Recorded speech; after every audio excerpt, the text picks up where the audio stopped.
Assalamualaikum warahmatullahi wabarakatuh. Perkenalkan, nama saya Sana Ridwa di Fakultas Hukum Universitas Kencana. Di sini akan mereview jurnal tentang hukum administrasi negara yang dosen pengampunya adalah Bapak Dr.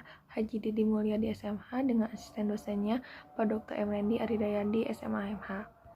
Jurnal yang saya akan review ada yang berjudul Eksistensi Perlindungan Hukum Warga Negara Terhadap Tindakan Pemerintah dalam Membuat Keputusan Administrasi Negara oleh Nur Asia.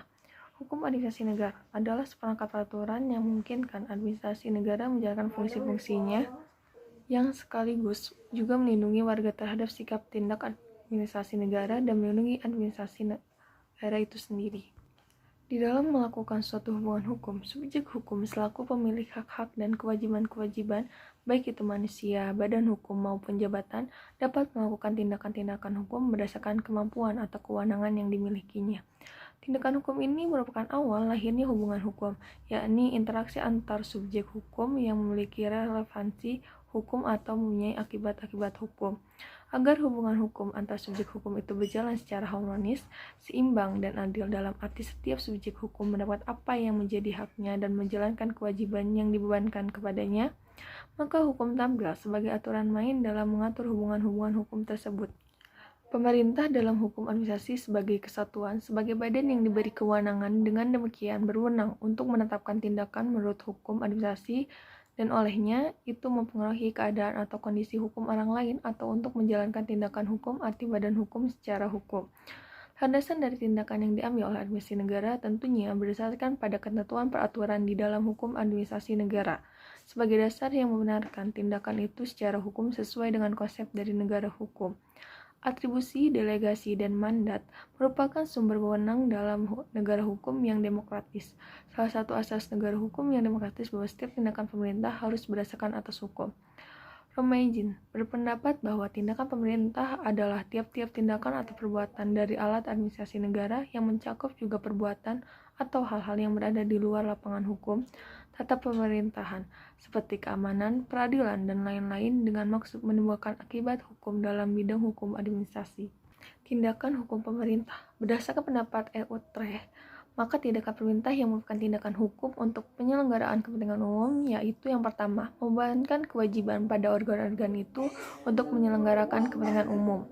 Yang kedua, mengeluarkan undang-undang yang bersifat melarang atau yang ditujukan pada tiap-tiap warga negara untuk melakukan perbuatan atau tingkah laku yang perlu demi kepentingan umum. Yang ketiga, perintah-perintah atau ketetapan-ketetapan yang bersifat memberikan beban. Yang keempat, memberikan subsidi-subsidi atau bantuan-bantuan kepada swasta. Yang kelima, memberikan kedudukan hukum kepada seseorang sesuai dengan keinginannya sehingga orang tersebut mempunyai hak dan kewajiban. Yang keenam, melakukan pengawasan terhadap pekerjaan swasta. Yang ketujuh, bekerja sama dengan perusahaan lain dalam bentuk-bentuk yang ditentukan untuk kepentingan umum. Yang terakhir, mengadakan perjanjian dengan luar negara berdasarkan hal yang diatur dalam hukum. Lalu, macam-macam tindakan hukum pemerintah. Ada 4 macam perbuatan hukum administrasi negara menurut Atmo Sudirjo. Yang pertama, penetapan atau basicing administrative direction. Yang kedua, rencana atau plan. Yang ketiga, norma jabaran atau concreto normativing. Yang terakhir, atau legislasi semua atau postulate giving. Lalu ada juga tindakan hukum yang dilakukan pemerintah dalam koordinasi negara menurut Syahrial. Yang pertama, tindakan hukum pemerintah atau tata usaha negara berdasarkan hukum perdata atau hukum private. Dua pendapat yang timbul tentang diperbolehkannya administrasi negara mengadakan hubungan hukum berdasarkan hukum private. Yang pertama, administrasi negara dalam menjalankan tugas pemerintahan tidak dapat menggunakan hukum private, karena sifat hukum private adalah hubungan hukum yang mengatur hubungan kehendak pada kedua belah pihak, serta bersifat perorangan. Administrasi negara sebagai bagian dari hukum publik, serta merupakan hukum untuk bolehnya tindakan atas kehendak satu pihak. Lalu yang kedua, administrasi negara dapat menggunakan hukum private, akan tetapi untuk menyelesaikan suatu soal khusus yang dalam lapangan administrasi negara telah tersedia peraturan-peraturan hukum publik. Lalu ada tindakan hukum tata usaha negara berdasarkan hukum publik, ada 2 macam, yaitu yang pertama, perbuatan hukum publik bersegi satu adalah perbuatan hukum publik yang merupakan kehendak satu pihak dari pemerintah, tidak melibatkan masyarakat. Lalu yang kedua, perbuatan hukum publik yang bersegi dua, tindakan hukum pemerintah ada yang berdasarkan hukum publik dan berdasarkan hukum private. Keputusan administrasi negara. Keputusan administrasi negara merupakan pengertian yang umum dan abstrak, dan dalam realisasinya mempunyai bentuk yang berbeda-beda, akan tetapi semua keputusan dari administrasi negara ini memiliki ciri dan sifat yang sama. Memahami keputusan administrasi negara ini penting karena keputusan ini mempunyai konsekuensi dalam hukum positif yang mengakibatkan suatu akibat hukum. Sehingga dalam pengujiannya, apabila terjadi permasalahan dapat diselesaikan secara baik dan benar berdasarkan hukum. Keputusan yang dibuat berdasarkan pada suatu undang-undang yang jelas dan tegas disebut dengan keputusan terikat. Diuji oleh hakim berdasarkan peraturan perundang-undangan dan suatu keputusan yang tidak secara tegas disebut keputusan bebas. Diuji oleh hakim berdasarkan pada asas-asas umum pemerintahan yang baik. Berdasarkan sifatnya, keputusan pemerintah dibedakan menjadi pertama, keputusan pemerintah dalam arti eksekutif merupakan keputusan yang bersifat umum, prinsipil, abstrak, dan impersonal, tidak berkenaan dengan seorang individu dan tidak dalam suatu kasus tertentu bentuknya adalah peraturan. Merupakan keputusan pelaksana atau eksekutif politik dalam rangka penegakan undang-undang dan wibawa negara. Kedua, keputusan pemerintah sebagai administrasi negara adalah keputusan yang sifatnya individual, kasuistis, konkret, atau nyata, bentuknya adalah keputusan atau basiking.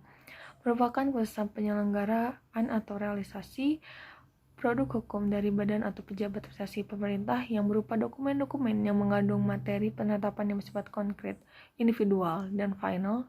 Dalam hukum administrasi disebut dengan keputusan atau basiking. Syarat material keputusan adalah yang pertama dibuat oleh organ pemerintah berwenang.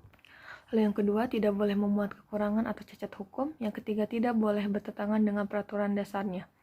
Lalu ada syarat formal keputusan adalah yang pertama dibuat berdasarkan prosedur yang ditentukan dalam peraturan dasarnya.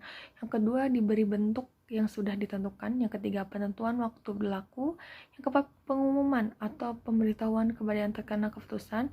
Yang terakhir tanda tangan pejabat yang berwenang. Kesimpulannya, keputusan yang sah menurut hukum adalah keputusan yang memenuhi syarat formal dan syarat material. Hal ini berdasarkan pada prinsip praduga rehmating, yaitu ad vermodem van rahmatihin atau presumptio justi causa. Setiap keputusan yang dikeluarkan oleh pemerintah atau administrasi negara itu dianggap sah menurut hukum. Prinsip ini berarti bahwa setiap keputusan tidak untuk dicabut kembali kecuali ada pembatalan dari pengadilan yang erat kaitannya dengan prinsip kepastian hukum. Perubahan atau pencabutan suatu keputusan berlaku prinsip contrarius actus similar fit. Prosedur dan ketentuan perubahan atau pencabutan keputusan berlaku sama dengan prosedur dan ketentuan pembuatan. Yang terkait dengan prinsip kewenangan, sifat norma hukum keputusan administrasi negara adalah individual dan konkret, dan dalam rangkaian norma hukum merupakan norma penutup. Sekian dari saya, mohon maaf karena banyak kesalahan. Wabillahi taufiq wal hidayah. Wassalamualaikum warahmatullahi wabarakatuh.